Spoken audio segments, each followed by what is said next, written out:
Hello everybody and welcome back to 5 Minute Crypto, the channel where we cover the most important crypto news in just 5 minutes, back again with another very interesting episode.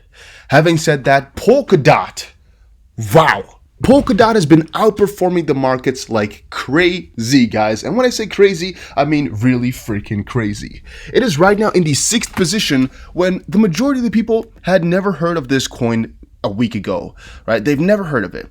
And now on this list, it has been since the 23rd, so it's relatively, or actually really new.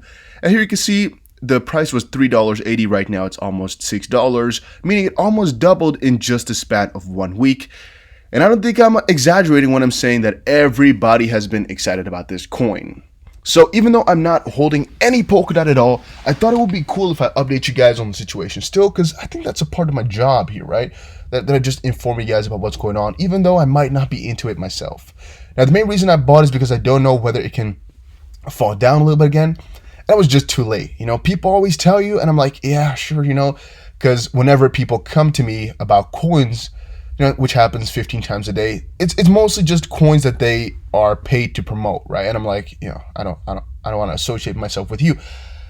However, sometimes these guys are right. Of course, the regret is there a little bit now, but maybe it will fall down a little bit and I can buy myself some more coins. I don't know, we'll see.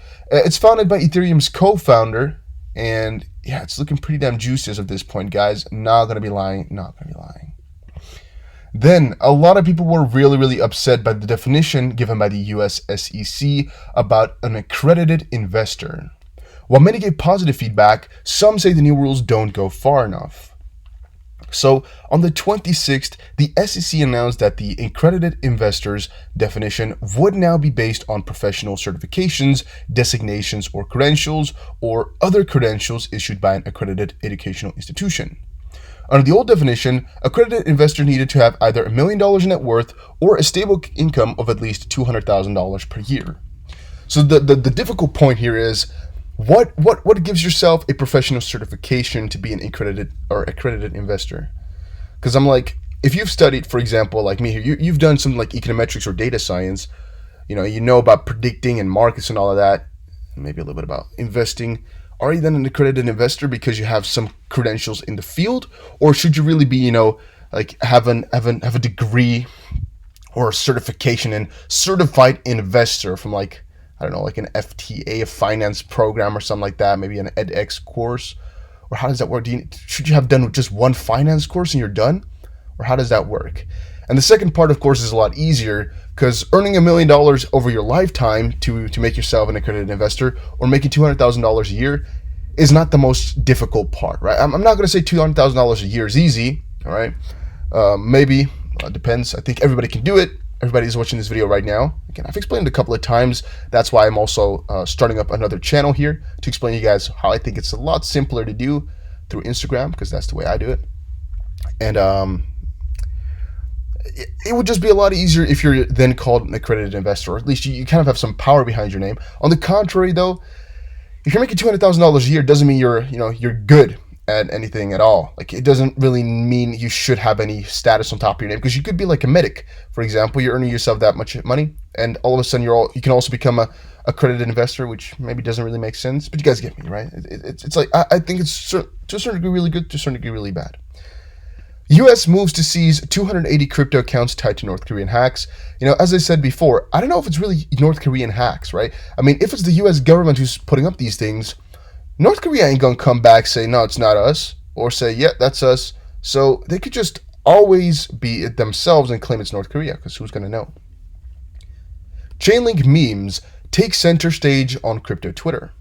Crypto meme lord Crypto Chimp has done what he does best by creating link marine memes. Dave Portnoy has also contributed to the meme pool with his very own gear towards the saving Chainlink community. Crypto Twitter has applauded the creativity and quality of the memes. So yeah, it's basically just memes. Yeah, it's not really that important, not really that crazy. But right now, it's just everybody over on Chainlink is memeing. So if you guys have already seen it, well, cool. If you didn't, check it out over on Twitter. Japanese financial giant SBI to launch CFDs for Bitcoin, Ether, and XRP. More about this I'll be talking about over in my Dusty BC videos, so make sure you check that out.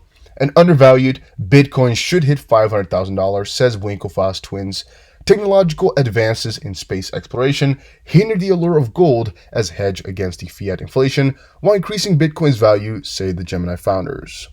What this one points towards is that basically at this point is like gold is really scarce, right? But the more we move on, the more we go on, the higher chance that space exploration is going to give us a lot of gold out of all those asteroids, like what Elon Musk is working on. At that point, it's not really going to be profitable at all, in my opinion, to hold gold anymore, as it won't be scarce, and thus it will also not be a good hedge. So Bitcoin and some other crypto like XRP will be taking the cake. But guys, that was it for today's video on 5-Minute Crypto. Hopefully you all enjoyed it. I want to do it daily, but I don't know if you guys really want it though. Like, and I also want to make it a little bit longer, like 8 minutes. I want to make it like 8-Minute Crypto, but that doesn't roll off the tongue as simply, you know. The thing is though, like 5 minutes is just a little bit too short to talk a little bit deeper into the subjects, right? Like the articles could be the same, but I want it to be like 8 where I can just, for example here, give just a couple extra words. And the little talk I did here about the accredited investors, it's really not that appropriate because it just takes up a little bit too much time, right? So I'm still thinking about changing it to like maybe 8. I don't want to go for 10 because I think that makes it too much of a video to just quickly watch. But still, 5 is just a little bit too short, so I want to be somewhere in the middle. But I'm thinking about that. Let me know what you think about it in the comments down below.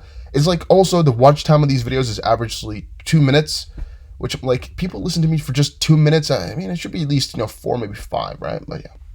Guys, thank you all for watching this video. Hopefully you all enjoyed it. If you did, make sure you press the like button and subscribe, and I'll definitely see you guys again in another crypto video.